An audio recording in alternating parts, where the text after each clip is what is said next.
எவ்வளவு அன்பு கூர்ந்தார். என்ன கஷ்டங்கள் வந்தாலும் அவர் எங்களை கைவிட மாட்டார். இயேசு மூலம் ஜெபங்களும். நல்ல பிதாவே, கர்த்தருடைய பரிசுத்த நாமத்திற்கு மகிமை உண்டாகட்டும்.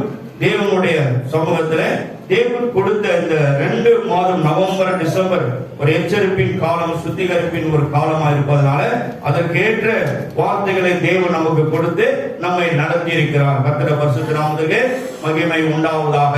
சரி, தேவை பரிசுத்தம். பரிசுத்தம் இல்லாமல் தேவனிடத்துல நாம் ஒன்றையா பெற்றுக்கொள்ள முடியாது. ரொம்ப கஷ்டம்.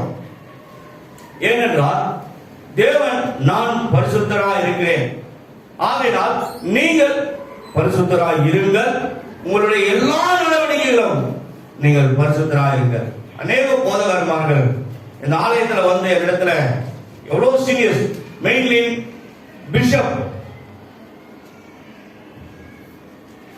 ஜெகதீஷ் ஐயா, அவர் வந்து ஒரு டாக்டர் பட்டம் வாங்கினவரு. இங்க இருந்து இஸ்ரேலுக்கு செலக்ட் பண்ணி பிளைட்ல தனியா போய் அவங்களுக்கு அந்த இஸ்ராயல் ஜனங்கள், தெலுங்குல நம்ம சொல்லுவோம் இஸ்ராயல் தானே, இஸ்ராயல் பார்த்தது இல்லையா பைபிள்ல? சரி, ஒருத்தர் எல்லாம் போனது நீ தான் இருக்கிற, வேற யாரும் இல்லை. ஆனா தெலுங்குல என்ன சொல்லுவாங்க? இஸ்ராயல். ஆனா அதான் உண்மையான வேடை, ஈப்ரு உண்மையான வேடை அதுதான். அந்த ஈப்ரு மக்களுக்கு என்ன பண்ணாரு? அவரு கம்யூனியன் கொடுத்தாரு. அவருக்கு ஒரு நாள் நம்முடைய ஆலயத்துக்கு வர வாசனையா போனோம்யா, நீங்க வந்து எங்க ஆலயத்தை கால வைத்து எனக்கு ஒரு பாக்கியம் சொன்னேன். அதே போல வந்தாரு. அன்னைக்கு வந்துட்டே இருக்கும் போது போர்டை பார்த்தார். அப்போஸ்தலர் கிறிஸ்தவ ஜப வீடுன்ற தலைப்புல அவர் வரும்போதே ஆண்டவர் அவரோட பேசினா வருவாரு. என்ன தலைப்பு அவர் சொல்றாரு அது அப்படியே அவருக்கு நான் மைண்ட்ல ஃபார்ம் ஆயிடும். உடனே 200 வசனத்தை போட்டு போயிடுவார். இப்படி ஒரு என்ன சொல்றதுன்னா, கர்த்தர் அப்படிப்பட்ட அளவிட முடியாத கிருபைகளை கொடுத்தவர்.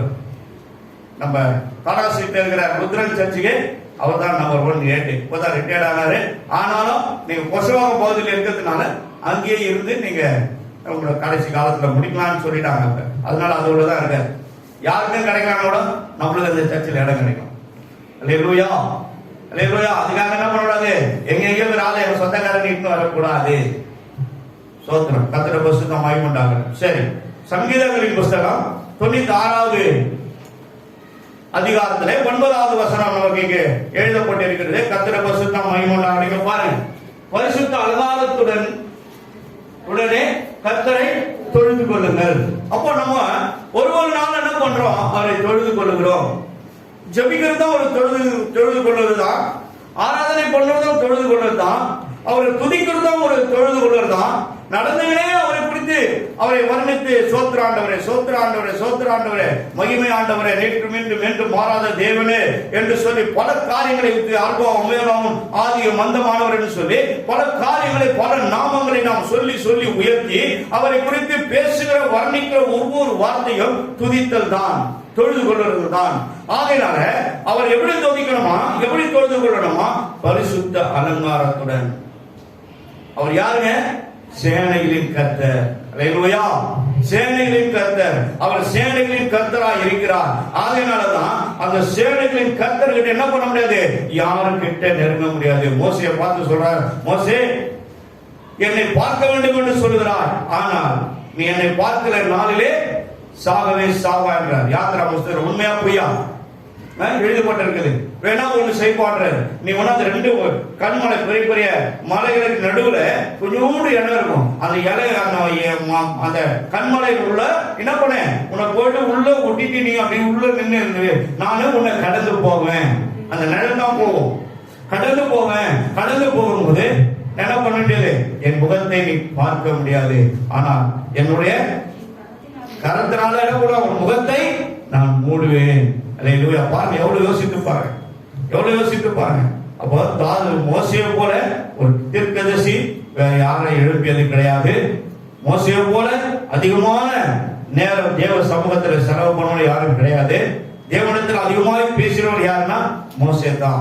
தேவனோடு அதிகமா இருந்தவரும் அவர் தான். கர்த்தருடைய பரிசுத்த நாமத்திற்கு மகிமை உண்டாகட்டும். உபாகம புஸ்தகம் 34வது அதிகாரம் நினைக்கிறேன், கடைசி அதிகாரம் தானமா?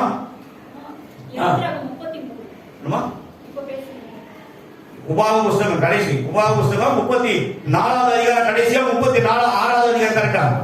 34 கடைசியில 5வது வசனத்துல படிங்க. அப்படியே கர்த்தரின் தாசனாகிய மோசே மோவாப் தேசமான அவ்விடத்திலே கர்த்தருடைய வார்த்தையின்படியே மரித்தான். அப்ப கர்த்தர் சொன்ன நாள்ல அவர் சொன்ன வார்த்தையின்படியே மரிச்சிட்டான். சரி, அப்புறம் அவர் அவனை மோவாப் தேசத்தில் யார் அவர் இயேசு. அவர் ஏன் அடக்க மாட்டார்னா, இந்த யூதாவின் புஸ்தகம், யூதாவில் வந்து ஒரே ஒரு புஸ்தகம் தான், 25 வசனம். அதுல மோசே மறுத்திட்டாரு. ஆனா அவருடைய அந்த மரணத்தின் சாவை அடக்கம் மாறாத பண்றதுக்கு தேவன் ஒரு தேவதூதனை அனுப்புவார். ஆனா தேவதூதன் அனுப்பும் போது அங்க தேவதூதனுக்கு முன்னாடி பிசாசு வந்து நின்னுட்டு என்ன பண்ணுது? தர்க்கம் பண்ணுது அவரோட. நான் 9ஆம் வசனம் வாசிங்க. பிரதான தூதனாகிய மிகாவேல் மோசேயுடைய சரீரத்தை குறித்து பிசாசுடனே தர்க்கித்து பேசின போது அவனை தூஷணமாய் கொடுப்படுத்தாதபடி துணியாமல் கர்த்தர் அவனை கடிந்து கொள்வாராக என்று சொன்னான். அப்போ பாருங்க, ஏன் பிசாசு வந்து அவனுடைய சரீரத்தை கூட விடாத அளவுக்கு அங்க நின்று இருக்கிற மிகாவேலோட போராடுது. காரணம் என்னன்னா, 40 லட்சம் பேர்கள் மொத்தம். ஆனா வேதத்துல 6 லட்சம் புருஷர்கள் போட்டுருக்குது. 6 லட்சம் புருஷர்கள், 6 லட்சம் மனைவிமார்கள். இவருடைய அப்பா அம்மா, அவருடைய அப்பா அம்மா.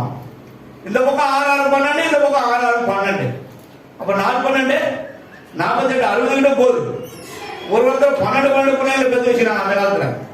ஒரு டசனுக்கு மேல இருக்கும். அப்போ இத்தனை லட்சம் மக்களை அடிமையாய் கட்டி வைத்திருந்த அந்த எகிப்து தேசத்திலிருந்து வெளியே கொண்டு வந்ததுனால, அந்த பைண்டிங்கை உடைத்ததுனால, அந்த பிசாசின் கட்டுகளை அறுத்து கர்த்தருடைய நாமத்தில் வெளியே கொண்டு வந்ததுனால பிசாசுக்கு அவன் மேல என்ன இருந்தது? ஒரு கண்ணு. ஆகையினாலதான் நிறைய பேருக்கு என்ன பண்ணுவாங்க, நீங்க நிறைய பேர் செக் பண்ணி பாருங்க, எவ்வளவு பேர் லட்ச கோடிக்கணக்கான மக்களோட செக் பண்ணி பாருங்க. மோசேன்னு யாரிடம் பேர் வச்சாங்கன்னா அவரோட வாழ்நாளெல்லாம் மோசேனுடைய போராட்டம் தான் அவருடைய வாழ்க்கையில இருக்கும்.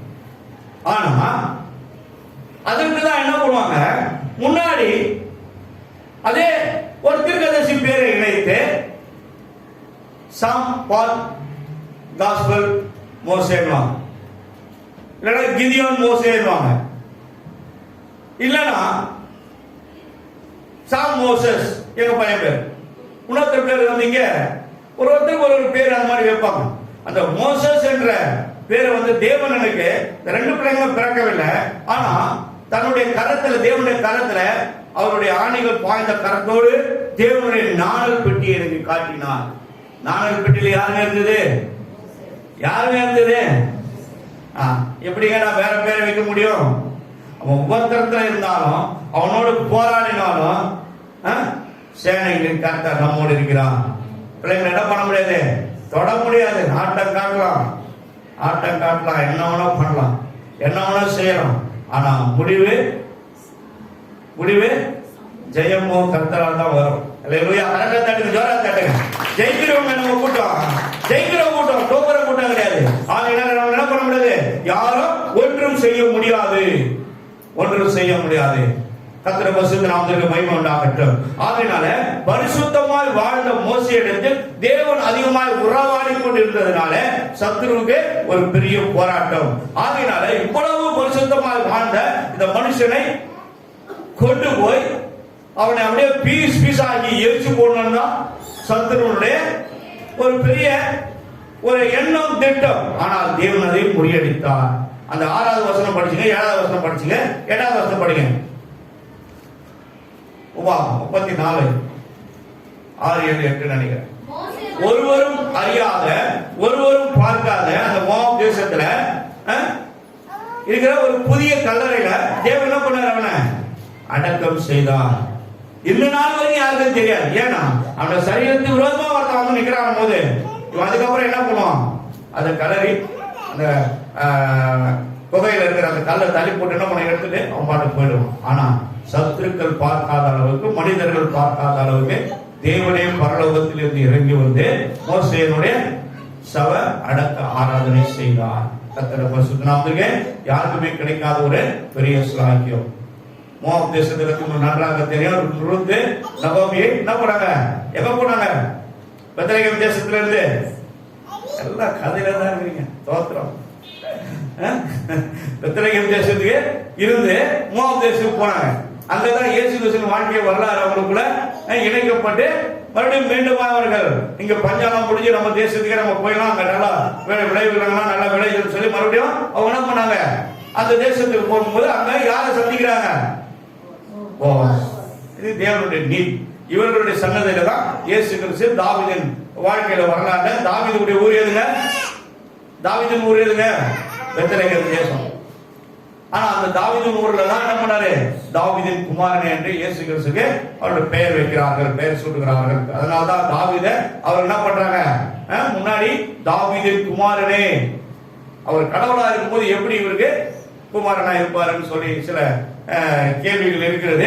அதற்கு கொஞ்சம் நீங்க உங்களை கொஞ்சம் நேரம் எடுத்து கொண்டு எதுக்காக நேரம் செலுத்துக்கணும். இதுல நேரம் செலுத்துறதுக்கு நேரம் இருக்குது இல்லையா? உங்களுக்கு பிஸி இந்த வேர்ல்டு எல்லாமே ஆல்வேஸ் பிஸி. அடுக்காண்ட பிஸி, துணி துவைச்சா பிஸி, மார்க்கெட்டுக்கு போனா பிஸி, மீன் வாங்கணும்னு கறியை கொஞ்சம் வாங்கிக்கலாமா, அதெல்லாம் நம்ம நேரத்தெல்லாம் பார்ப்போம். ஆனா வேற புத்தகத்துல கொஞ்சம் பாருங்க. 37வது முடிச்சு ஜனவரி எப்படியாவது முடிச்சு ஒரு ஆண்டவரே 50 முறையாவது நான் முடிக்கணும். ஆனா மறுபடியும் நான் கேட்பேன், எனக்கு அதுக்குள்ள திருச்சி நான் உயிருள்ள நாளெல்லாம் நல்ல காட்பார்வையில இந்த வேதத்தை வாசிக்கனே தான் நான் மாறல அப்படியே போட்டு நானு மறுச்சு முறை நான் ராஜ்யத்துக்கு வரணும்னு ஆண்டவர் என்ன பண்ணுவேன்? கேட்பேன். கர்த்தரை நான் சொல்றோம். ஆனா அவ்வளவு சீக்கிரம் நான் போக மாட்டேன். நிறைய செய்ய வேண்டிய வேலைகளா இருக்கு மாதாவத்துல. அல்லேலூயா. எவ்வளவு பேர் மொட்டை போடுறாங்களா, எவ்வளவு பேர் கருத்துணி கட்டிக்கிறாங்களா, அவங்க எல்லாம் என்ன பண்ண வேண்டியது?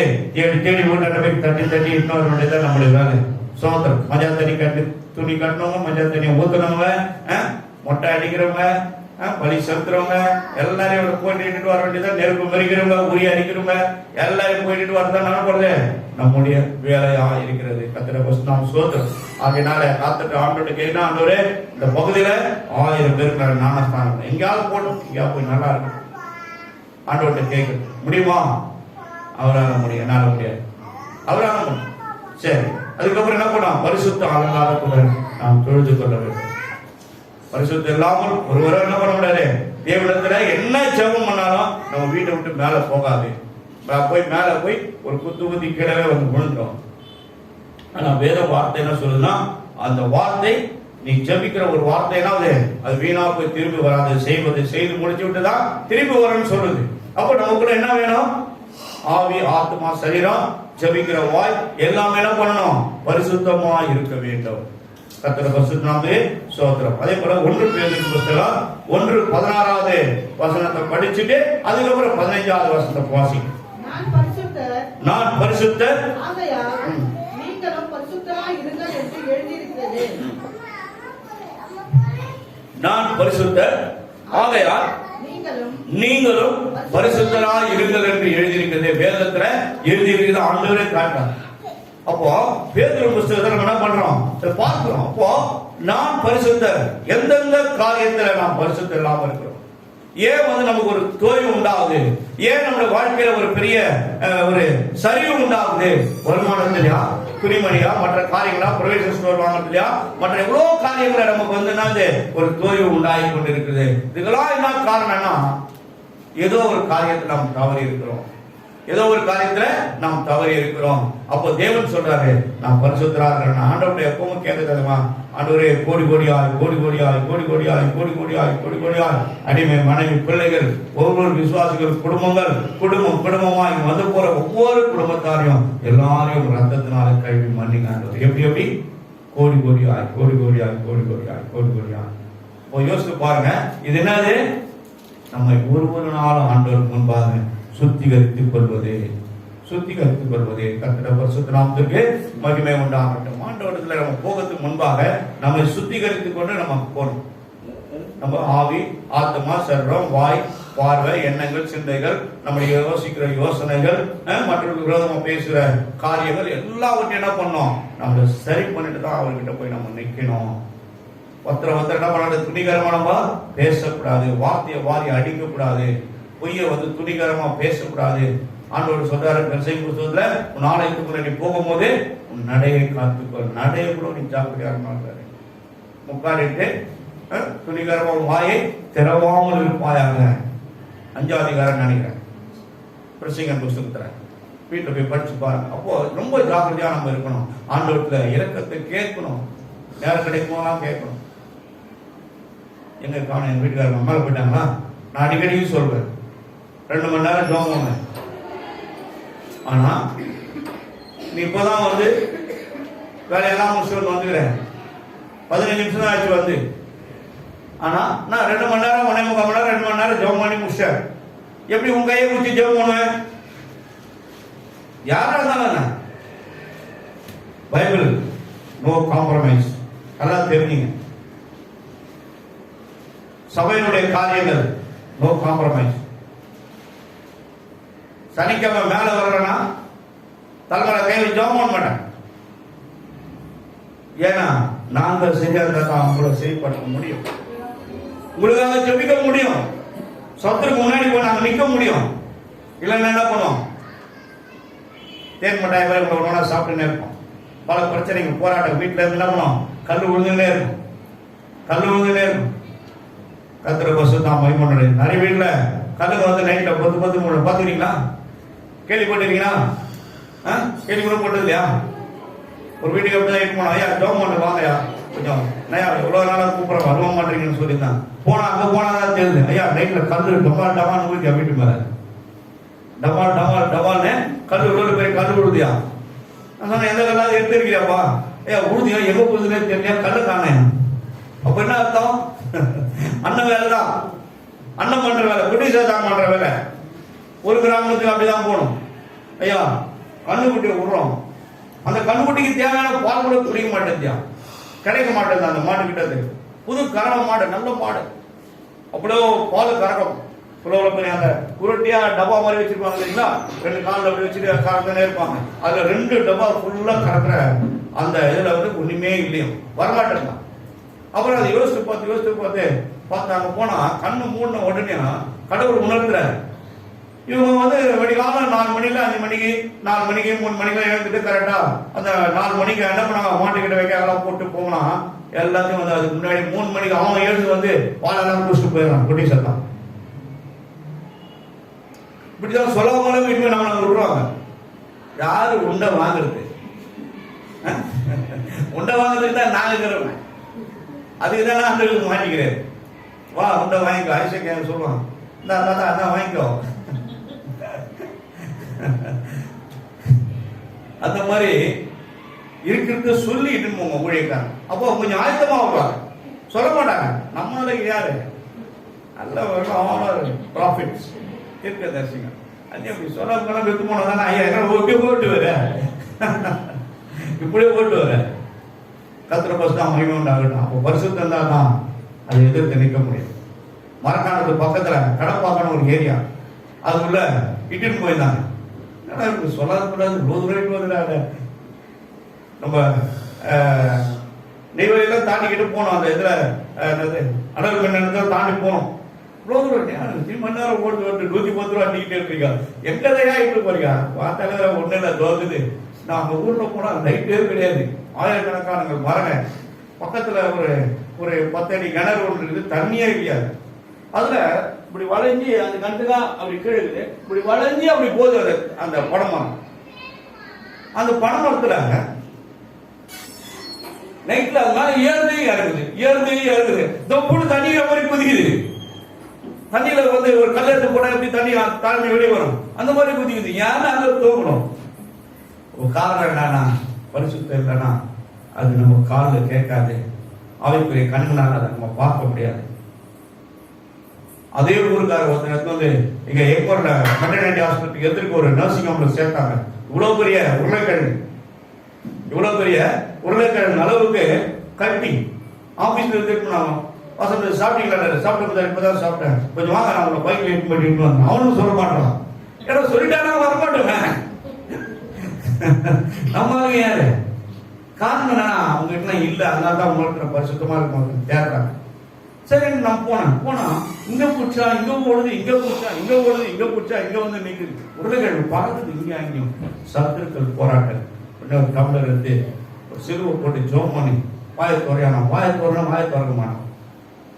அந்த இந்த ஒரு இடிக்கி மாதிரி கொண்டு இருக்கும். அதை எடுத்து அந்த வாயை கொஞ்சம் திறந்தான் பல்ல கட்சி டைட்டா நிற்கிறோம். திறனா போட்டு மொல்லமா இழுத்துறேன். எடுத்துனவனே ஜோம் பண்ணிட்டு அந்த தனியை அப்படியே இயேசு ரத்தம் அப்படியே இன்னும் சொல்லி வசனத்தெல்லாம் சொல்லி ஜோம் பண்ணிட்டு விட்டுட்டு வந்தேன். மறுநாள் காலையில அவர் டிஸ்சார்ஜ் பண்ணி வீட்டுக்கு வச்சான். ஏன்னு கேட்டான், உருளைக்கிழங்கு காணும். அப்போ இதெல்லாம் எதுக்கு சொல்றேன்னா, உங்களுக்கு பரிசுத்தம் இருந்தா நாங்க நிக்க முடியும், இல்லைன்னா முடியாது. திருவள்ளூர் பகுதியில ஒரு சின்ன கனால், இது நிக்க தாண்டி போயிடலாம். ஆனா அதுவே தாண்ட முடியாத அங்க கீழே உட்காந்து ஒருத்தர் என்ன பண்ணாராம், எது குடும்பம் தெரிஞ்சுட்டு அவர் இப்படி காலை தூக்கி வதிக்கிற போர் தூரமானாரு. யாரை பார்த்து வதிக்கிறாரு? இயேசுன்னு சொன்னாதான் அது போகும், இல்ல இயேசு நாமதான் சொன்னாதான் போகும். காலை குச்சி இழுத்துச்சு, பாஸ்டையா சேத்திரம் வந்தார். நைட் பிரேயருக்கு போயிடும். உடனே அவருக்கு போய் ஒரு வேஷ்டி நிமிஷம் மாற்றி பண்ணி கொடுத்து சாப்பிட்டு அதில் வெண்ணப்படம் முடிஞ்சது, ஜவம் முடிஞ்சு கத்தர் பெரிய காரியங்கள் செய்தார். நிறைய பேர் ஜவம் பண்ணினாங்க. நிறைய பேர் அப்படி போகும்போதே தலை ஆடும். ஒன்று வந்து ஏய் நான் யார் தெரியுமா, உன்னை பத்தி எனக்கு தெரியாது, போட முடியாது ஏசு நாம நம்மளே யாருன்னு கத்தரை பத்தி தான் சொல்றோம். ஒரு அம்மா ஆடின்னு வந்து என் ஜவரி முடி அவன் வீட்டில் ஏதாவது புத்தகம் சொல்ல ஓடிடுறது. என் ஜவரி முடி இவ வீட்டில் இருக்குது, அது புத்தகம் சொல்ல நான் ஓடிடுறேன். அதனாலதான் இது மேல உட்காந்துக்கிறேன் நான். இதெல்லாம் பாருங்க, தேவையில்லாத கதைங்க. கிராமங்கள்லாம் அதிகம் இருக்கலாம். கிராமத்துல அதிகம் போகும்போது எல்லையில ஒரு மரம் இருக்கும். அந்த மரத்துல எல்லாம் ஒன்று எடுத்து கட்டி வச்சிருக்கோம். ஏன்னா அந்த எல்லையில இருக்க ஜனங்களை தவிர வேற யாரும் வந்தாலும் டிஸ்டர்ப் பண்ணும், யார் வந்தாலும் டிஸ்டர்ப் பண்ணும். அப்போ தெரியாம அந்த கிராமத்துக்குள்ள நம்ம போகும்போது அந்த கிராம எல்லையில நின்று எல்லாரும் கைப்பற்றி ஜெபிக்கணும். ஜெபித்து விட்டு ஆண்டவரே நாங்க உங்களுடைய ஊழியமா வந்திருக்கிறோம், நீங்க தான் எங்களோட வாங்கன்னு சொல்லி ஆண்டவர் என்ன பண்ணாமா ஒப்பு கொடுத்து ஜெபம் பண்ணிட்டு நம்ம போனோமா, சேனைகளுக்கு கர்த்தர் நம்மளோடு வருவார். கர்த்தரை பரிசுத்தமாவது சோதர நான் பரிசுத்த ஆகையால் நீங்களும் பரிசுத்தராய் இருங்கள். இங்க என்ன எழுதி பாருங்க, 15 16 பார்த்தோம் இல்லையா? 15 உங்களை அழைத்தவர் பரிசுத்தராய் இருப்பது போல நீங்களும் உங்கள் நடவடிக்கை எல்லாவற்றிலும் பரிசுத்தம். அதுதானே கஷ்டம், மீதி எல்லாம் பரவாயில்லைங்க. எங்கெங்கே எங்க நடவடிக்கை நாங்க பரிசுத்தமா இருக்க முடியும். பள்ளிக்கூடத்துக்கு போறோம், ஆபீஸுக்கு போறோம், அங்க போறோம், இங்க போறோம். தெரியாம படாம 4 கிலோ வெண்டைக்காய் போடு, உருளைக்கிழங்கு போடு, தக்காளி போடுன்னு சொன்னாங்க. அவன் 6 கிலோ போட்டு 4 கிலோ கணக்கு போட்டு நம்ம எடுத்துட்டு அவனோட நைஸா கொடுத்துட்டு வந்துடுறாங்கல்ல. ஏங்க நான் 4 கிலோ தாங்க கேட்டேன், நீங்க 6 கிலோ போட்டீங்க, அது பாருன்னு சொல்லி எதையாவது நம்ம திருப்பி கொடுத்துருக்கிறோமா? இல்ல ஒரு வேலை டிக்கெட் வாங்கும்போது ஒரு டபுளா வந்து போட்டு கொடுத்துட்டாருன்னா வாங்கி என்ன பண்றோம்? ஒரு 100 ரூபாய் இல்ல 200 ரூபாய் 500 ரூபாய் சேர்த்து உள்ள வந்துருச்சுன்னு வச்சுங்க. ஐயோ கண்டக்டர் நீங்க வாங்க இந்த பாருங்க நான் பிடிங்க சரியா எண்ணி பாருங்கன்னு சொல்லி உங்க பைசா நீங்க எடுத்து கரெக்டா கொடுங்கன்னு சொல்லி இருக்கிறோமா? ஐயா 500 ரூபாய் கொடுத்துட்டாரு இன்னைக்கு விட்டு சாதனை வரைக்கும் பார்க்கலாம், 2 நாள் ஓடலாம் அப்படின்னு நம்ம நினைக்கிறோம். செய்யக்கூடாது. எல்லா நடவடிக்கைகளும்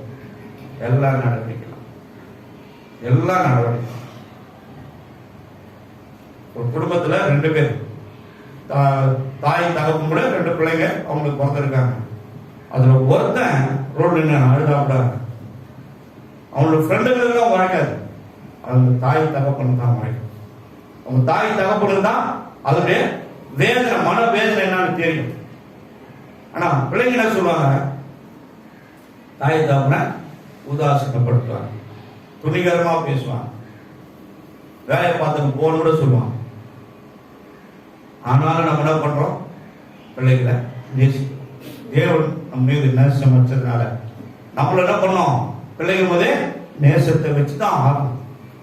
அவங்க என்னதான் ஒரு பெரிய பொசிஷன் நமக்கு 27-28 வயசான கூட நல்லா படிச்சு ஒரு நல்ல வேலைக்கு போனா கூட ஒரு இடத்துல திருமணம் பண்ணி கொடுக்குற வரைக்கும் நம்ம பிள்ளைங்க நம்ம குழந்தைங்க தான். உண்மைதானே? உண்மைதானே? அப்போ நம்முடைய குழந்தைங்க தான். அங்கே ஒரு தம்பி இருக்காரு. தம்பி பஸ் ஸ்டாண்ட்ல குடிக்கக்கூடிய சுத்தம் கொடுக்குறாங்க. எனக்கு தெரியாது, எங்க அம்மா போய் கேளுங்க. அவர் பேர் அதுக்கு மேல இருக்கிற என்ன ட்ரெஸ் போட போறேன் அதுவும் எங்க அம்மாவை கேளுங்க. எந்த பள்ளிக்கூடத்துக்கு போக போறேன் அதுவும் எங்க அம்மா போய் கேளுங்கன்னு சொல்ல முடியுமா? நீ போற பள்ளிக்கூடத்தானே போவ, பக்கத்து ஸ்கூல் போடியா? எல்லாத்தையும் எங்க அம்மாவுக்கு கேளுங்க. நாளைக்கு பொண்டாட்டி வந்துட்டா கல்யாணம் பண்ணி நல்ல வேலை செய்யற கல்யாணம் பண்ணிட்ட பிறகு அதுவும் எங்க அம்மா போய் கேளுங்க என்று சொன்னா என்ன பண்ணுவான்? என்ன பண்ணோம் சொல்லுங்களேன்? தாழ்ச்சி ஏத்துறோம். வேற சொல்ல தாழ்ச்சி ஏத்துறோம். கணவன் மனைவி வந்துட்டாங்கன்னா அவங்க என்ன பண்ணோம்? கொஞ்சம் தள்ளி வச்சு பிள்ளைங்கள அழகுப்பா. அதுதான் தாய் தப்புடைய கடமை. கூடவே வச்சுக்கிறேன், கூடவே பக்கத்தே இருந்துக்கிறேன். அங்கேயும் அனுப்பாம இங்கேயும் அனுப்பாம நம்ம என்ன பண்ணக்கூடாது? போராடக்கூடாது. பிள்ளைங்களை வந்து பெற்று வளர்க்குறது எதுக்குங்க? பெண்ணா இருந்தா இன்னொரு வீட்டுக்கு போய்தான் ஆகும். வேதாதான் சொல்லு. பையனாதான் நம்ம பையனாதான் மனைவியை திருமணமாய் அழைச்சிட்டு தாய் தகப்பனை நேசித்து அவங்களோடு இருந்து வாழணும். ஆனா இப்ப எல்லாம் தலைக்கீழா மாறி டாடா பை பை சீடியோ பாத்தீங்களா? காப்பாத்தீங்களா? போ அப்படி சாப்பிடு 10 ஆச்சு செவட்டி அடிக்க எடுத்துட்டு போயினே சும்மா நீங்க ரீல்லாம் விட்டுக்காத பிலிம்லாம் காட்டாத. சோத்திரம் கத்திர புஸ்தகம் சொல்லு. எல்லா வீட்டு பிள்ளைகளும் அப்படிதான். நீங்க நம்ம ஊட்டி வளர்க்கணும். சோர்மலை தூக்கி ஒரு சோத்துக்கு ஒரு உண்டைக்கு ஒரு கறி குத்தா கூட அதே கதை தான். ஒரு உண்டையில 2 துண்டு வச்சு கறி விட்டாலும் அதே கதை தான். யார் வீட்லயும் இல்லைன்னு நம்ம சொல்லவே முடியாது. சமாச்சாரம் கத்திர பரிசுத்தத்துக்கு மகிமை உண்டாகிறது. எல்லாவற்றிலும் எல்லா காரியத்திலும் எல்லா நடவடிக்கைகளும் எல்லா செயல்பாடுகளும் எல்லாவற்றிலும் நம்ம எப்படி இருக்கணும்? பரிசுத்தராய் இருக்கணும், பரிசுத்தமா இருக்கணும். எவ்வளவுக்கு எவ்வளவு நம்ம பரிசுத்தமா ஜீவிக்கிறோமோ அவ்வளவுக்கு அவ்வளவு விளங்குவாரு. தேவன் அநேக வெளிப்பாடுகளை கொடுத்து நம்மளை நடத்துவாரு. நீ அங்கிருந்து வரும்போதே நீ உண்மையா இருந்து வரியா, மாறுதலோடு வரியா, இல்ல இப்படி இருக்கிறியா அப்படி இருக்கிறான்னு கர்த்தர் நல்ல ஒரு திரையை போட்டு நம்மளுக்கு காட்டிடுவாரு. ஏமாத்தவே முடியாது. ஏமாத்தணும்னு நினைச்சா நீ ஏமாந்து போயிடுவாய். ஒருவேளை அது நம்ம ஏமாறப்படலாம். ஆனா நாங்க ஏமாறப்படத்தை காட்டிலும் 1000 மடங்கு நீ அதிகமா ஏமாறப்படுவாய். ஆகினால யாரையும் ஏமாத்த கூடாது. யார் கண்ணிலும் முடகாத்துவே போடாதீங்க, உப்பையே போட்டாதீங்க, வேப்ப யாரையும் ஊத்தாதீங்க. தோத்திரம் கத்திர புஸ்தகத்துக்கு மகிமை உண்டாகணும். அதுக்குள்ள நம்ம என்ன பண்ணக்கூடாது? போகவே கூடாது. ஏனென்றால் நம்முடைய தேவன் பரிசுத்தர்.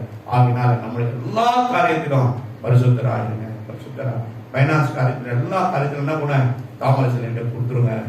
கணக்கு எடுக்கிறாங்க பாப் என்ன வேலை நீங்க கொடுங்க, தமிழர்கிட்ட கொடுங்கன்னு சொல்லி என்ன போடுறாங்க. பிள்ளைங்க தான் இன்னைக்கும் அவங்க தான் பாக்குறாங்க. கத்திர பரிசுத்தாவே வைகொண்டாடு எல்லாருக்கும் பொறுப்பு. நம்ம ஆலயத்துல ஒவ்வொருத்தருக்கும் பொறுப்பு. யாரையும் தனிப்பட்ட இண்டிவிஜுவலா சிங்கிளா வைக்கவே கூடாது. எல்லாருக்கும் கொடுக்கணும், பொறுப்பு கொடுக்கணும். அவங்க வேலையை செய்யணும். இப்ப 6 பிள்ளைங்க வந்து என்ன பண்ணாங்க? மியூசிக் வாசிக்கிறாங்க. இன்னும் கூட 6 வரணும். 2 ஆளுக்கு ஒரு 3 பாட்டு வாசிங்க, 2 பாட்டு வாசிங்க. நீ எல்லாரும் கத்துக்கணும். என்னுடைய பாலிசி தான். கத்தர் எனக்கு கத்து கொடுத்தாரு. நான் என்ன பண்ணேன்? எல்லாத்துக்கும் கத்து கொடுக்கணும்னு நினைப்பேன். எல்லாரும் சேர் போடுங்க, எல்லாரும் பெட்ஷீட் போடுங்க, இதை பண்ணுங்க, அதை பண்ணுங்க, இதை செய்யுங்க, அதை செய்யுங்கன்னு சொல்லி எல்லாரையும் ஒவ்வொரு பர்சனையும் ஒவ்வொருத்தனையும் நல்ல தெரிவாய் மாற்றுவதுதான் இயேசுடைய வேலை. 12 சீசன்ல செலக்ட் பண்ணாரு. ஏன் ஒரே ஒரு ஆளை கூட வச்சு கூடாது? அவரு அந்த 12 பேர் என்ன பண்ணாங்க? உலகங்களும் சுத்தி போய் சீசர்கள் ஆக்கி ஞானஸ்தானம் கொடுத்தவரை ஆயத்தப்படுத்தினாங்க. அதுதாங்க இயேசுடைய வேலை. ஆண்டவர் சொல்றாரு, உனக்காக நான் மறித்தேன். லாசர்கிட்ட இருந்த ஐஸ்வர்யான போனவனை கேட்கிறேன், ஐயோ எங்க 5 அப்படிங்க இருக்காங்க, அவங்க வந்துடக்கூடாது. அப்போ சொல்றாரு, உன் சாப்டர் முடிஞ்சிருச்சு, எங்க சாப்டர் முடிஞ்சிருச்சு, நாங்க பரலோகத்துக்கு வந்துட்டோம், நீ நரகத்துக்கு போயிட்டேன். இதுக்கப்புறம் இங்க யாரும் அவங்க போக முடியாது. ஆனா கைப்பிரதி கொடுத்துக்கினேன், மைக்க ஏதோ ஒரு போன் பண்ணி எடுத்துக்கினேன், பேண்ட் அடிச்சுக்கிறேன். வருவாய் தருணம் இதுவே அழைக்கின்றாரே. வீடு விடா தெருவா வராம பாருங்க. கரெக்டா என் வீட்டு அந்த முக்கூட்டு ரோட்ல தான் நின்று அங்கதான் அடிமா பேடு டொமால் சினிமா போடும் வீட்டுல. நாங்களாம் ரசிக்கப்படும் பார்த்த மக்களை தண்ணி வர ஏற்றணும். ஆனா இன்னைக்கு பார்த்தா நம்ம நிலைமைய நீங்க நம்ம நிலைமையில பாத்தீங்களா, அவர்கிட்ட ஒன்றும் நடக்காது. அவரை ஏமாத்தவே முடியாது. சோதனை அநேக மக்களுடைய கண்ணீரை தொடக்க தான் அவங்க வந்து பாடினாங்க. அதே பொறுப்பை தேவன் என்ன பண்ணாங்க, இன்னைக்கு மாதவத்தை நான் என்னமா வந்தேன், மேலே ஒரு டபுள் போர்ஷன், அதுக்கு மேலே ஒரு 4 வீடு, 4, 5, 60 பின்னாடி சேஷன்லாம் வருதும். ஜாலியாக ஜஸ்தா ஒரு 2 ரூபாய் போட்டு நிம்மதியாக இருக்கலாம். விட்டாரா நிம்மதியாக விட்டாரா? விட மாட்டேன். அவருடைய வேலையை கற்றுக் கொடுத்தாருன்னா செய்யாம விட மாட்டார். வேலையை கூலி வாங்காத ஆண்டவர் விட மாட்டார். அதனால ஒரு காரியத்தில் நம்ம அவருக்கு என்ன பண்ணணும், உண்மை உள்ளவரும். இன்னும் 2 வசனம் தான் இருக்கு, அதை நான் படிக்கிறேன். 1 தெசலோனிக்கர் புத்தகம் 4ஆம் அதிகாரம் 7ஆவது வசனத்தை வாசி. அதுக்கப்புறம் 4:3 வாசி. தேவன் நம்மை அசுத்தத்திற்கு அழைக்கவில்லை, அசுத்தத்திற்கு அல்ல பரிசுத்தத்திற்காகவே அழைத்திருக்கிறார். பாருங்க, நம்முடைய அழைப்பை கூட அவர் உறுதிப்படுத்துறாரு. பாருங்க, நம்முடைய அழைப்புல என்ன இருக்கக்கூடாது, அழுக்கு இருக்கக்கூடாது. 1 தெசலோனிக்கர் 4ஆம் அதிகாரம் 7ஆவது வசனம் 3 படிக்க போறோம். அப்போ பாருங்க, நம்முடைய அழைப்பு கூட நீ பரிசுத்தமா இருக்கணும், பரிசுத்தமா வாழணும், பரிசுத்தமா நடக்கணும்.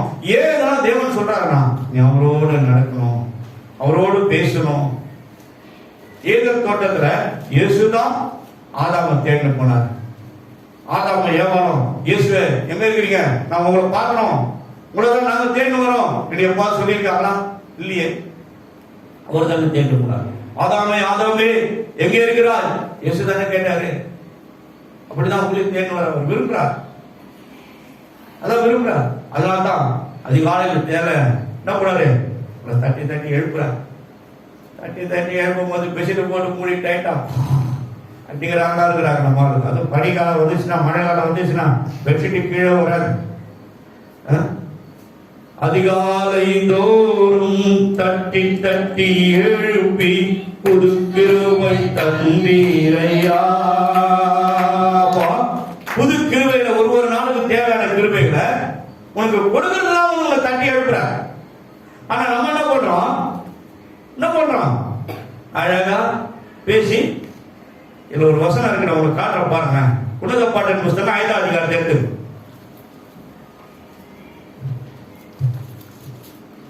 தெரிஞ்சுக்கணும்.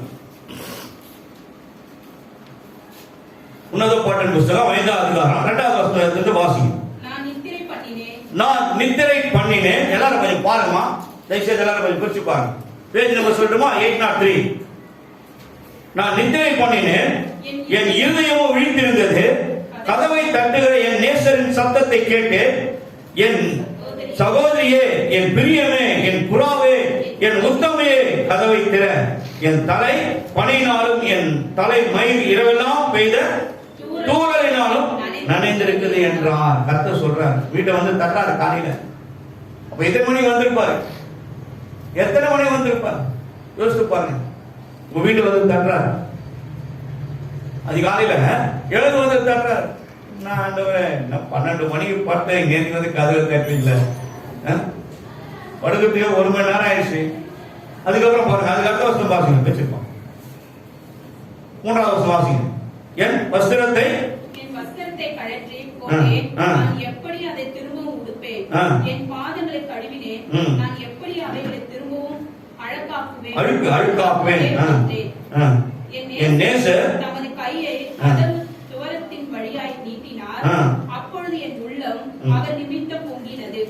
கர்த்தரை பசுனாங்க மகிமை உண்டாகட்டும். அப்போ பாருங்க, ஆண்டவர் எவ்வளவுதான் நம்ம உத்தமியே, உன் கண்கள் கருப்பா இருந்தாலும் நீ அழகா இருக்கிற, நீ எவ்வளவோ சொல்லி அவரை வர்ணிச்சு நம்மள கூப்பிட்டு நம்மளை எழுப்புறதுக்கு பொது கிருபைகளை தரத்துக்கு நம்மளை எழுப்பினா, அந்த வசனத்தை நீங்க படிச்சு பார்த்தீங்கன்னா, என் இருதயமும் எப்படி இருக்கா, இருதயம் விழித்திருக்குது, கண்ணு மட்டும் எப்படி இருக்குது, அப்படியே இருக்குமா டைட்டா ஒண்ணுக்குது. யாருன்னா வந்தா கூட இன்னும் 3 மணில 5 மணிக்கு வருவேன், 3 மணில வந்து கதவு தட்டுறாங்க, ஒரு 2 மணி நேரம் சுத்திட்டு வருவேன், உனக்கு எழுப்பாது உனக்கு படுக்கும். தேவன் நம்மை தேடி தேடி வருகிறார், தேடி வருகிறார். அப்ப அதிகாலையில் என்ன பண்ணணுமா, ஒவ்வொருத்தரும் எழுந்து நேசருக்காக நாம் காத்திருக்க வேண்டும். ஜபத்துக்காக என்ன பண்ணோம்? காத்திருக்கணும். அப்ப நேசரை சந்திக்க போற அந்த ஜபத்துக்கு நம்ம என்ன பண்ணணும்? காலையில் எழுந்து பல்ல என்ன பண்ணோம்? வாய் போட்டு நல்லா குடிச்சிட்டு பல்ல கையெல்லாம் விட்டுட்டு எல்லாமே சரி பண்ணிட்டு நல்லா அதை கிளீன் பண்ணிட்டு நல்லா என்ன பண்ணணும்? தண்ணி குடிச்சிட்டு நம்மள கொஞ்சம் ஃப்ரெஷ் ஆகிக்கணும். முகத்தெல்லாம் கழுவணும், கை காலெல்லாம் கழுவணும். கழுவிட்டு என்ன பண்ணணும்? முஸ்லிம்ஸை பாருங்க, கொஞ்சோண்டு தண்ணி வச்சிருப்பாங்க. சின்ன தொட்டி விளையாட்டு தான் இருக்கும். தண்ணி சின்ன தொட்டி இருக்கும். அந்த தண்ணியை தொட்டியை சுற்றி எல்லாரும் என்ன பண்ணுவாங்க? பேண்ட் ஒரு துணி இழுத்துன்னு உட்காருவாங்க. கையெல்லாம் இழுத்து விட்டுருவாங்க. இழுத்து விட்டுட்டு அதை கழுவி காலை கழுவாங்க, 2 கையும் கழுவாங்க, முகத்தெல்லாம் கழுவாங்க, இங்கெல்லாம் கழுவாங்க, இங்கெல்லாம் கழுவாங்க, இங்கெல்லாம் கழுவாங்க, இங்கெல்லாம் கழுவாங்க, இங்கெல்லாம் கழுவாங்க. பார்த்துருக்கீங்களா? இது குழந்தைங்களுக்கு எதனா பயந்துச்சுன்னா திக்கிட்டு போவாங்க. அவன் பாட்டு உசு உசுருமா என்னத்தை சொல்றான்னு தெரியாது. உசுரன்னு போயிடுச்சான். அதை ஒரு நாள் முத்தமிழர் இருக்கும்போது பக்கத்தில் நிறைய முஸ்லிம் தெரியாது. பக்கத்தில் பெரிய மசூதி இப்படியான ஒரு குழந்தை அளவுக்கு வந்து தூக்கிட்டு போறாங்க. 4 மணிக்கு எழுந்து ஒரு கிராமத்துக்கு வந்து வண்டியில போறதுக்கு ரெடி ஆகிடும். அப்போ வெளியே குழந்தை தூக்கிட்டு அளவுக்கு வருது. அப்போ குழந்தை கொடுக்குமா, என்னம்மா ஆச்சுன்னு கேட்டேன். அப்புறம் அந்த குழந்தை போய் என் தோல் மேலே போட்டு தலைமையில தான் கையை வச்சேன்னா என் குழந்தை அடங்கிடுச்சுங்க. குழந்தை சத்தம் எல்லாம் அடங்கிடுச்சு. ஒன்றும் இல்லைம்மா, குழந்தைக்கு நீங்கள் வீட்டுக்கிட்டு போகாதீங்க, நீங்கள்லாம் டீ கடையில் உட்காந்து டீ ஏதாவது பண்ணுங்கன்னு பிஸ்கெட்டு ஏதாவது கொடுத்துட்டு நீங்கள் அதுக்கப்புறம் வீட்டுக்கிட்டு போங்க. அப்போ காரணம் என்னன்னா, தேவன் நம்ம மேலே பரிசுத்தம் என்ற அபிஷேகத்தை கொடுத்ததுனால தான் அந்த குழந்தைக்கு நம்மளால என்ன பண்ண முடியுது? உதவி செய்ய முடிந்தது. உதவி செய்யணும். அவங்க யாரு? முஸ்லீம் குடும்பம்.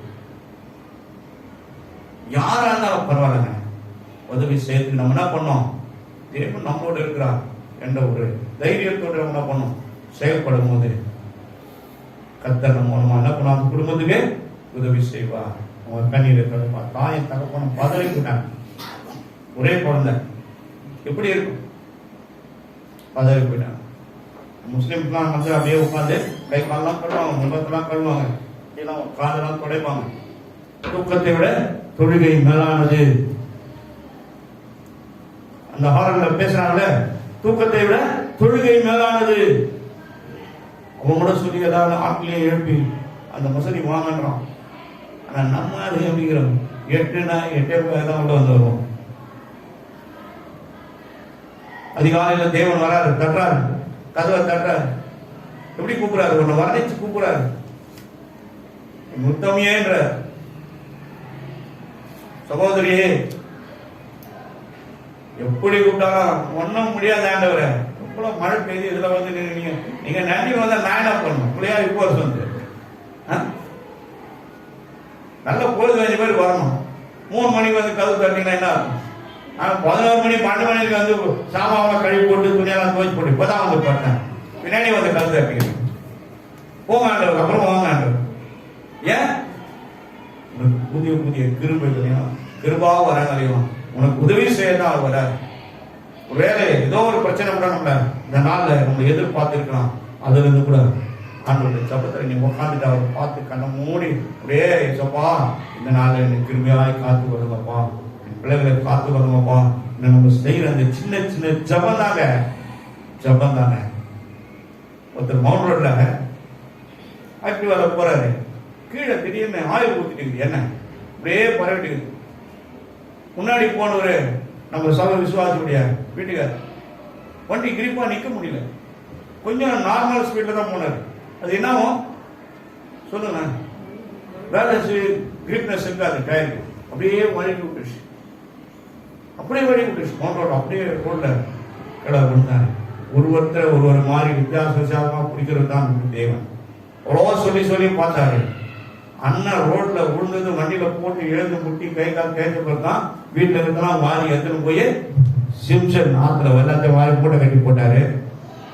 ஆலயத்துக்கு வர ஆரம்பிச்சார். அல்லேலூயா, அல்லேலூயா.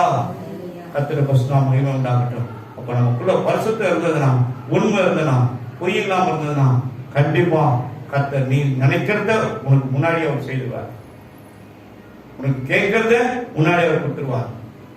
கர்த்தருடைய பரிசுத்த நாமத்திற்கு மகிமை உண்டாகட்டும். இன்னொரு 4 3வது வசனம் பார்த்து, நீங்கள் பரிசுத்தமாக வேண்டும் என்று தேவனுடைய சித்தமா இருக்கிறது.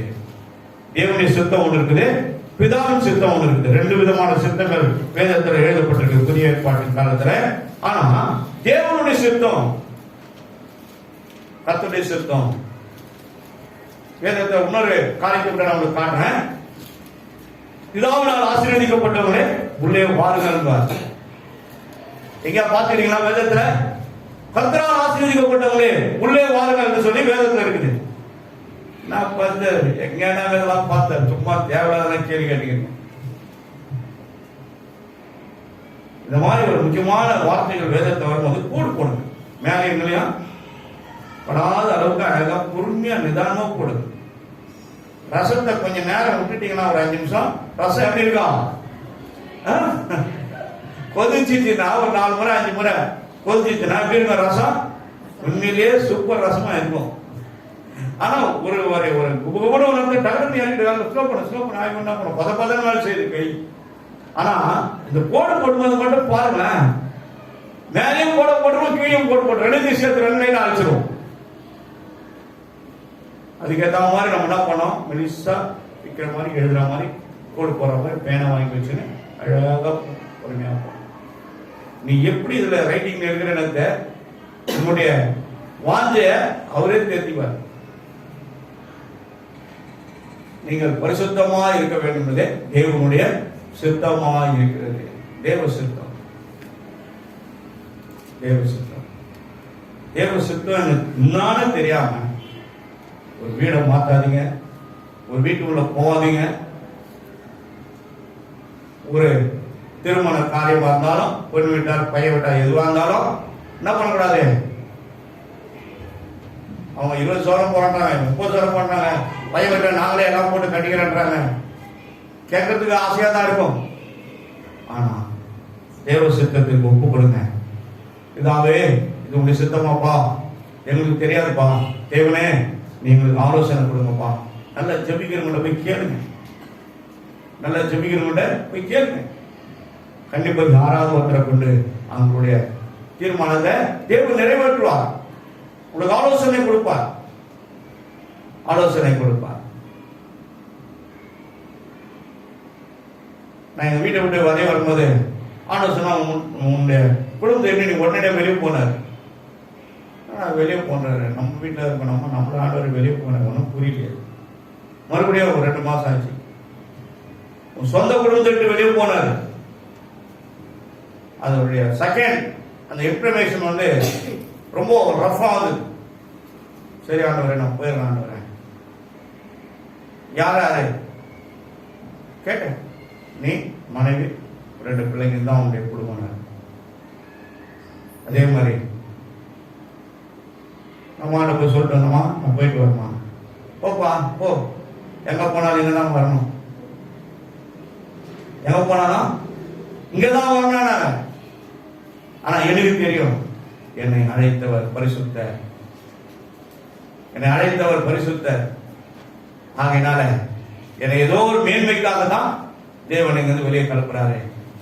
இதெல்லாம் அனுபவிக்கிறதுக்காக, எனக்கு உலக ஆசீர்வாதங்களை கொடுக்கறதுக்காக மீன்பாடி வண்டியில வர, மீன்பாடி வண்டி நல்லா தெரியும், அரும்பாகத்துல இருந்து மீன்பாடி வண்டியில சாமானை ஏற்றிட்டு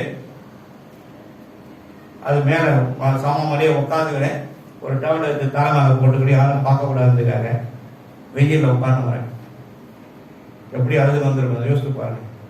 அன்னைக்கு அழுத, இன்னைக்கு சிரிக்கிறேன். காரணம் அவருடைய வழிநடத்துதல். சொல் பேச்சை நம்ம கேட்டோமா, கீழ்ப்படிதோமா, கண்டிப்பா அது ஆசீர்வாதமா இருக்கும். சரி மக்களை யார் வீட்டுக்கும் போய் நீங்க வாங்க வாங்க வாங்க வாங்கன்னு சொல்லி கூப்பிட்டுதீங்க.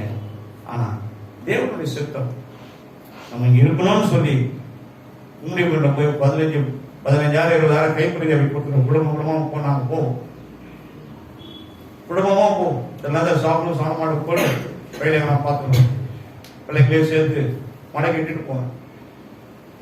ஆனா அவங்க அவ்வளோ விதைகளை விதைச்ச பிறகு ஆண்டு சொன்ன ஒரு கிராமத்துல கூட சோத்து பாக்கமும் ஆத்து பாக்கமா தெரியல. அந்த கிராமத்தில் என்ன பண்ணாங்க, ஒரு தலைவர் கிராம அதிகாரி, ஐயா நான் உங்களை யூனிவர்சிட்டியில பார்த்துருந்தேன், அவங்க பற்றி ஸ்டாப் தாங்க நான் சொன்னேன்.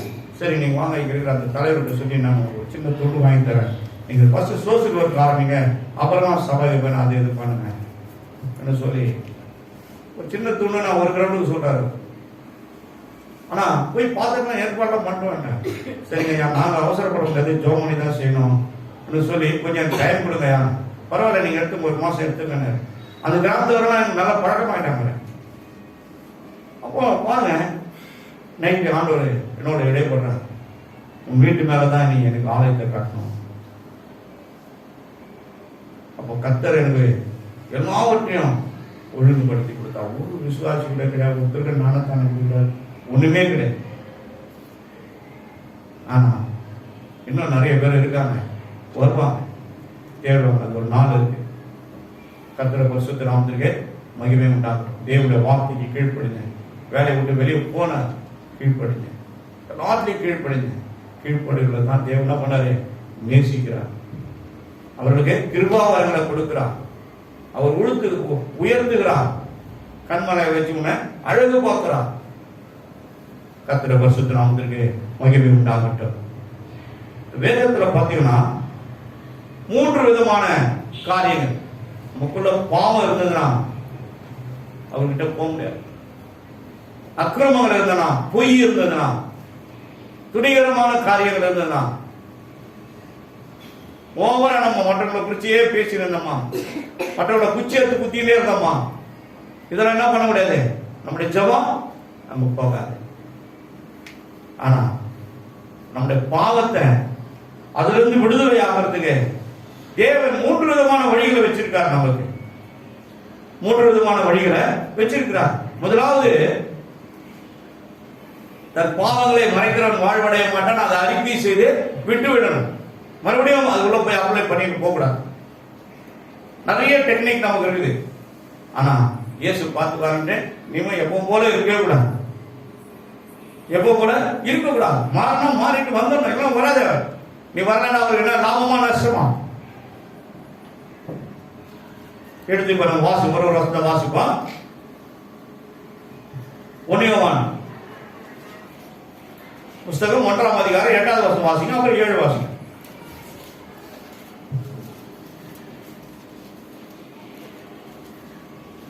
Please open the New Testament, 1 John 1:8. அப்புறம் 7 வாசிங்க, படிங்க. நமக்கு பாவம் இல்லை என்போமானால் நம்மை நாமே வஞ்சிக்கிறவர்களாய் இருக்கிறோம். நம்ம என்கிட்ட பாவமே கிடையாது, ஐ அம் பெர்ஃபெக்ட்லி ஆல்ரைட், நான் உத்தமமா இருக்கிறேன், நீதிமானா இருக்கிறேன், பரிசுத்தமானா இருக்கிறேன், இன்னும் யாரும் என்ன பண்ணாது சொல்லவே முடியாது. அவர் மட்டும்தான் பரிசுத்தர். நம்மளாம் யாருங்க? பவுல் என்ன சொல்றாரு? பாவியும் நான் பிரதான பெரிய பாவியான இருக்கிறேன்ன்றாரு. அவ்வளவு தாழ்மை. அவரை வைத்துதான் 14 புஸ்தகத்தை தேவன் புதிய ஏற்பாட்டு காலத்தில் எழுதினார். வாசி. பாவம் இல்லை என்று சொல்லுவோம்னா சத்தியம் நமக்குள் இராது. அப்படி நம்ம அப்படி பேசணும்னு வச்சு யாங்கிட்ட அதெல்லாம் ஒண்ணும் கிடையாது, நான் எப்படி இருக்கமா பரிசுத்தமா வாழ்ந்து கூட இருக்கிறேன் அப்படி நம்ம சொன்னோமா, சத்தியம் நமக்குள்ள என்ன இருக்காது, ஆண்டோடைய வார்த்தை இருக்காது. அவர் தான் சொல்றார். அதுக்கப்புறம் 7வது வசனம், அவர் ஒளியில் இருக்கிறது போல நாமும் ஒளியிலே நடந்தால் ஒருவரோடு ஒருவர் ஐக்கியப்பட்டிருப்போம். அவருடைய குமாரனாகிய இயேசு கிறிஸ்துவின் ரத்தம் சகல பாவங்களை நீக்கி சுத்திகரிக்கும். இப்போ அதுக்கு முன்னாடி நான் பாவம் இல்லை, நான் ஒழுங்கா இருக்கிறேன்னு சொல்லவே முடியாது. அப்படி சொன்னோமா அவருடைய சத்திய வார்த்தை நமக்குள்ள இருக்காது. ஆனா 7வது வசனம் சொல்லி பாருங்க. அப்போ ஒரு காரியத்தையும் அவர் ரத்தம் தான் நம்மள என்ன பண்ணோம், கழுவி பரிசுத்தமாக்கணும். 2வது பரிசுத்தமானதுக்கு ஒண்ணு அறிக்கையிடணும், 2வது பரிசுத்தப்படுத்தணும். அப்போ ஒரு காரியத்திலும் தேவன் எல்லா காரியத்துக்கும் நம்ம என்ன பண்ணாரு, காரியங்களை எழுதி வைத்திருக்கிறார். ஒரு காரியத்தை படிக்கிற பாருங்க. தேவன் நமக்கு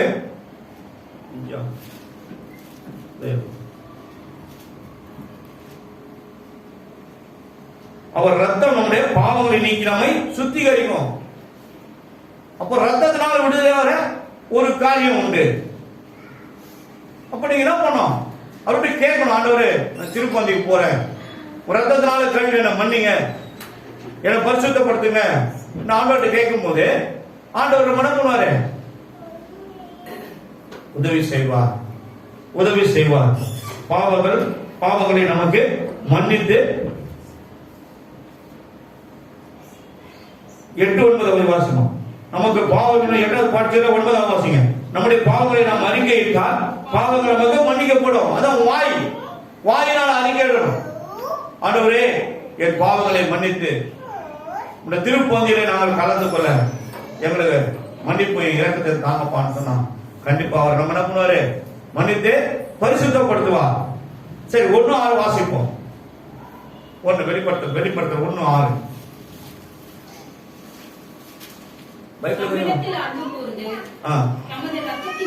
அவருடைய பாருங்க, தம்மிடத்தில் அன்பு கூர்ந்து அவர் தம்முடைய ரத்தத்தினாலே நம்முடைய பாவங்கள் எல்லாம் கழுவி சுத்திகரித்து நம்மை பரிசுத்தமாக்குற வல்லமை உள்ளது. அப்போ அதே போல இன்னொரு காரியத்தை சொல்ற, ஒண்ணு வாயினால் அறிக்கையிடணும், இரண்டாவது அவர் ரத்தத்தினால் நாம் கழுவப்படணும், மூன்றாவது தேவனுடைய வார்த்தை எடுத்து நம்ம பார்ப்போம். The book of John 17:17 வாசிங்க, முடிச்சிடலாம். வாசிங்க 17:17. யோவானுக்கு அது நிருபம். உம்முடைய சத்தியத்தினாலே அவர்களை பரிசுத்தமாக்கும். உம்முடைய வசனமே சத்தியம். பாருங்க, அவருடைய வார்த்தை தான் நம்மளை பரிசுத்தமாக்குது. இப்ப தேவனுடைய வார்த்தை உனக்குள்ள இல்லைன்னா நீ பரிசுத்தமா இருக்கவே முடியாது, இருக்கவே முடியாது. டெய்லி பைபிள் படிக்கணுமா? வியாதி வந்துச்சுன்னா ஒரு 10 நாள் படைக்கல போட்டான்னு வச்சுங்க, புக்கை எடுத்துக்குவோம் பைபிள். அன்னைக்குதான் போறேன், அப்படியே ஆடு மாடுகளுக்கு சும்மா தகடு பில்லுகளை போட்ட மாதிரி மேலே தள்ளிடுவோம். 10 அதிகாரம், 20 அதிகாரம், 30 அதிகாரம், ஒரு நாள் 40 அதிகாரம் படிச்சு கண்ணு எனக்கு சிவந்து போச்சு. நல்ல வேலை தெற்குறியில அவங்க வீட்டுக்கார போய் ஹாஸ்பிட்டல பார்த்து கோப்பில நம்பர் சீட்டுகள்லாம் போட்டு போய் அந்த டிராப்லாவில் வாங்கி கொடுத்தாரு. எல்லாம் வாங்கினது ஒரு வீட்டில் மருந்து போட்டு சரியாச்சு. 40 அதிகாரம் ஒரு நாள் படிக்கூடாது. அது மாதிரி 20 அதிகாரம் தான் லிமிட் நம்மளுக்கு, அதுக்கு மேல போகக்கூடாது. ஆனா 22 அதிகாரம் வெளிப்படுத்தல ஒரே நாள்ல படிச்சேன். கர்த்தருடைய பரிசுத்த நாமத்துக்கு மகிமை உண்டாகட்டும். சங்கீதம் 32 எழுதிங்க. சங்கீதம் 32 அதிகாரம் 1-2 வசனம், ரோமர் 4:7-8. இது ரெண்டுமே இந்த சங்கீதத்திலும் ரோமர்லயும் ஒரே விதமான வார்த்தைகளை ஆண்டவர் என்ன பண்ணாரு? எழுதி வைத்திருக்கிறார். எவனுடைய பாவங்கள் மன்னிக்கப்பட்டதோ, எவனுடைய மீறுதல்கள் அவர் அதை எண்ணாம இருந்தாரோ அவன் பாக்கியவான். உன்னுடைய பாவத்தை மன்னித்து அது பெருசா பேசாத இருக்கிறார். ஆனா நம்மால கூட என்ன பண்ணுவாங்க?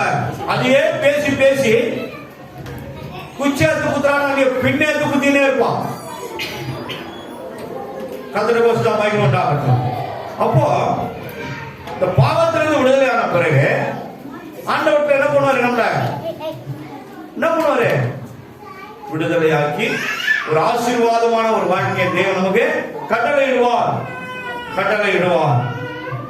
யோசுவாவின் புஸ்தகம் 3ஆம் அதிகாரம் 5வது வசனம் என்ன சொல்லுனா, உங்களை பரிசுத்தம் பண்ணிக் கொள்ளுங்கள், நாளைக்கு கர்த்தர் உன் நடுவிலே அற்புதங்களை செய்வார். அப்படி பரிசுத்தம் ஆனாதான் உன் குடும்பத்தில், உன் வாழ்க்கையில, உன் சரீரத்தில், உன் வருமானத்தில், உன் அப்பத்தின் தந்தையுடைய ஆசீர்வாதத்தில் என்ன இருக்கும்? பரிசுத்தம் இருக்கும், ஆசீர்வாதம் இருக்கும்.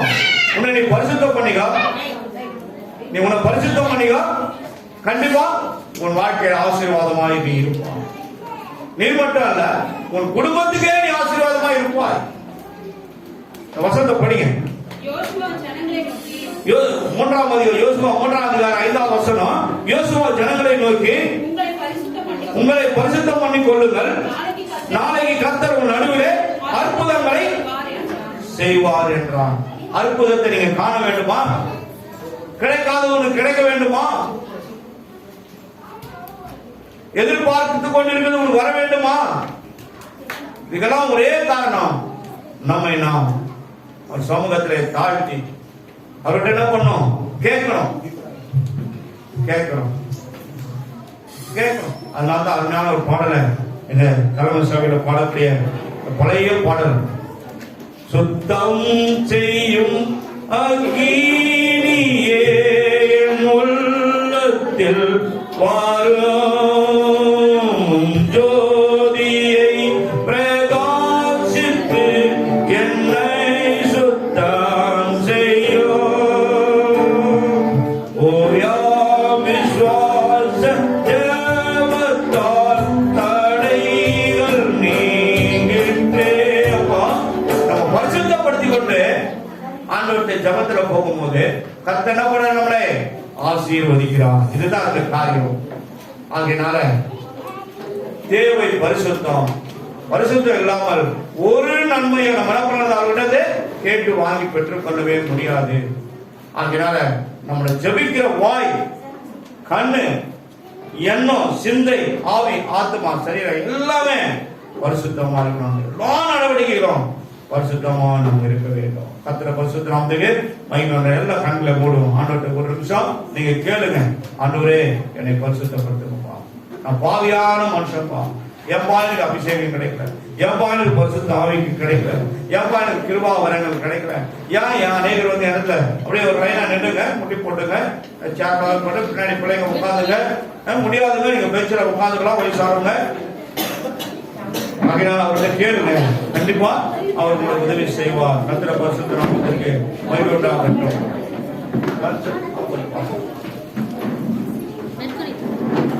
Thank you, Lord Jesus. Hallelujah, hallelujah, hallelujah.